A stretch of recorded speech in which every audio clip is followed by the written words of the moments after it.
অপরূপ সৌন্দর্যের শহর ওমানের সালালা। ধুধু মরু অঞ্চলেও সবুজ শ্যামল প্রকৃতির দেখা পেতে এখানে ভিড় করেন হাজারো পর্যটক। সমুদ্র সৈকত, রেইন ফরেস্ট ছাড়াও সালালা গুরুত্বপূর্ণ মুসলিম ইতিহাস আর ঐতিহ্যের জন্য। মধ্যপ্রাচ্যের নাম শুনলেই চোখে ভেসে ওঠে ধুধু মরুভূমি।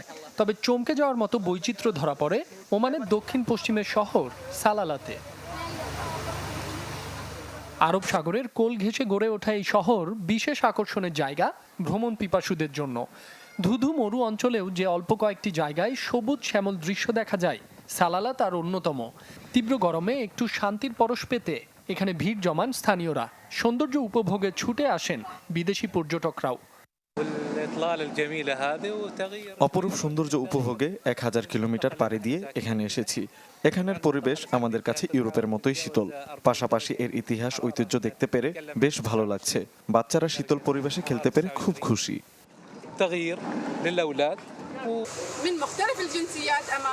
এই অঞ্চলে বছর জুড়ে একটি মাঝারি জলবায়ু থাকে। অন্যান্য এলাকার তুলনায় গ্রীষ্মকালে এখানে তাপমাত্রা 10 থেকে 15 ডিগ্রি কম থাকে। একটু শীতল পরিবেশের টানে পরিবারের সদস্যদের নিয়ে এখানে ছুটে আসি। সমুদ্র সৈকত, রেইন ফরেস্ট ছাড়াও সালালা গুরুত্বপূর্ণ মুসলিম ইতিহাস ঐতিহ্যের জন্য। নবী আইয়ুব আলাইসাল্লাম, ইমরান আলাইসাল্লামের কবর সহ মুসলিমদের কয়েকটি গুরুত্বপূর্ণ স্থাপনা রয়েছে এখানে। 2023 সালে অঞ্চলটির পর্যটন খাতে 20% প্রবৃদ্ধি হয়েছে।